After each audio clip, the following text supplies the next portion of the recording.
aí, gente, tudo bom? Em face aí ao vídeo que eu fiz, o vídeo crítica a respeito da terceira temporada de Demolidor, muita gente comentou pedindo ideias para uma provável quarta temporada. A Netflix ainda não falou nada, Netflix e Marvel não falaram nada, porém as pessoas estão pedindo ideias aí, que eu diga o que eu acho que pode ser abordado na quarta temporada.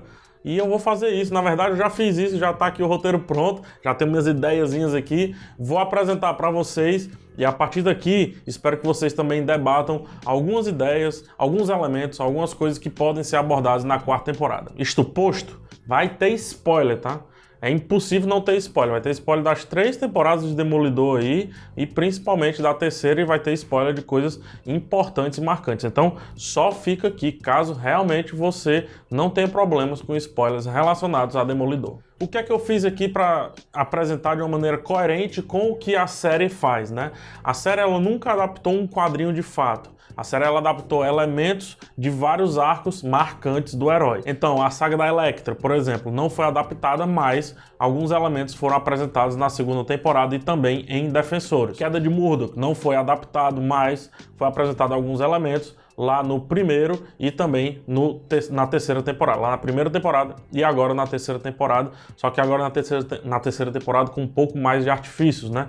E vários outros quadrinhos não tiveram, de fato, a transposição, mas sim, elementos importantes foram levados. Então eu fiz isso. Eu peguei alguns quadrinhos que já foram abordados, mas não foram abordados em sua plenitude, pincei os elementos para tentar achar uma história que é, além de tudo, né, acima de tudo, interessante, mas também coesa com o que foi apresentado aí no final da terceira temporada. Então, no final da terceira temporada, a gente tem um elemento muito importante que pouca gente percebeu, que é a transferência do reinado do crime do Wilson Fisk para o Wilson Fisk. Calma, a Vanessa, ela recebe o nome de Wilson Fisk, ela casa com ele e ela recebe o nome de Wilson Fisk, de o cara de lá, Vanessa, Wilson Fisk e tudo mais. Isso é tão fato que existe um elemento visual que prova isso dentro da série, que é ele colocando o paletó, né, nela, e é um negócio até meio descartável, é só para nos mostrar visualmente ali, fazer uma referência visual de que ela tá aceitando a vida do crime, ela debate um pouco disso, mas que ela tá sendo, quem sabe, a rainha do crime aí no caso. Muito me leva a crer que ao final da temporada, aquele plano ali de colocar o Demolidor versus o Poindexter, né, o mercenário, versus o rei do crime, é um plano dela, porque ela voltou toda introspectiva, voltou toda na dela, se aproximou do Dexter, né, do Poindexter, e também fez toda a artimanha ali. Tanto que ela que fala no momento lá pro rei do crime, ela que fala, não, vamos atrás de matar o Nadim. E é a partir daí que desencadeia toda aquela confusão final. Eu acho que ela foi ardilosa, mochila de criança. Então vamos lá, aqui as ideias, né? Se a gente tem a Vanessa como uma provável rei do crime, ela pode ficar ali de bastidor. Isso é importante por quê? Porque o mercenário sozinho pode deixar a história um pouco flácida, um pouco vazia, sem alguma liga que dê sustentação para o mercenário, e é um personagem que precisa de uma sustentação de um vilão maior. O vilão maior nessa temporada foi o rei do crime. E a gente ainda não viu o mercenário, a gente viu um impostor do Demolidor feito pelo futuro mercenário. Tanto que ao final da temporada, o mercenário tá passando por uma cirurgia, o que talvez receba aí uma fortificação nos seus ossos. A gente já viu isso nos quadrinhos, ele recebeu até adamantio e também no olho ali uma mira, né? Aparece uma mirazinha no final. Quem que tá financiando essa cirurgia? Muito provavelmente Vanessa. Dificilmente o Wilson Fisk, mas agora a Wilson Fiska, digamos assim.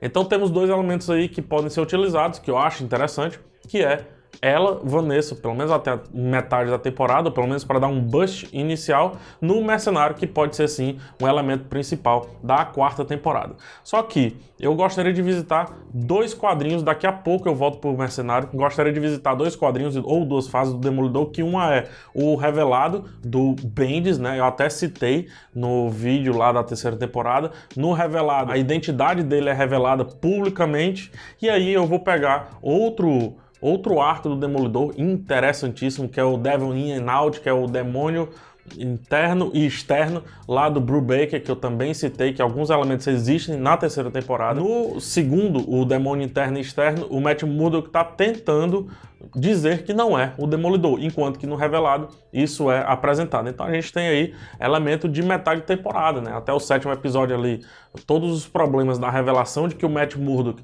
do vazamento que o Matt Murdock é o Demolidor. A própria Vanessa talvez possa ter visto isso lá no alto do prédio, né? Quando ele tira a máscara e tal. E a partir da metade da temporada o Matt Murdock se defendendo, aí tentando se livrar do fato de que vazou que ele é o Demolidor.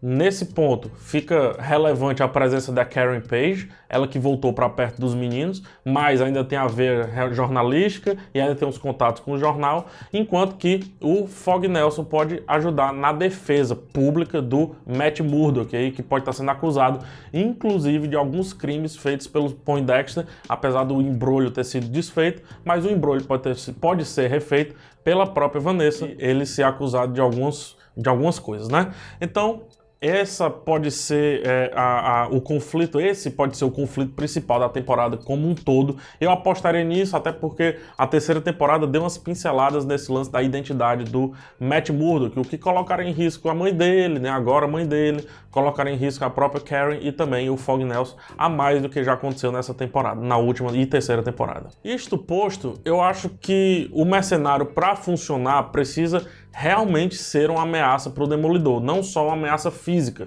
mas uma ameaça mental. O mercenário nessa 3ª temporada foi uma ameaça muito interessante, eu realmente sentia medo dos confrontos, é algo nos quadrinhos que sempre funciona, porque o mercenário é exagerado nos quadrinhos e exageraram na série também, vão exagerar mais ainda numa provável 4ª temporada, e se eles quiserem exagerar de uma maneira muito relevante, eles podem visitar um arco lá do Frank Miller, um dos últimos arcos do Frank Miller, que é o Roleta Russa.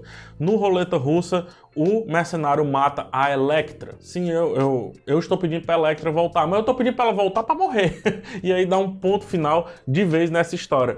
Como é que isso se relaciona com o que a gente já viu? O mercenário perdeu a namorada dele, né? Ou melhor, a amada dele. A Vanessa pode fazer a cabeça dele, uma vez que a cabeça dele é extremamente pirada, pode fazer a cabeça dele para achar que de alguma forma foi o Matt Murdock ou o Demolidor que levou à morte da Julie. E aí ele vai atrás, ela pode entregar essas informações e ele vai atrás de matar a Elektra, mata e o Demolidor tem que voltar à ativa. Seria interessante, eu acho que seria bem interessante.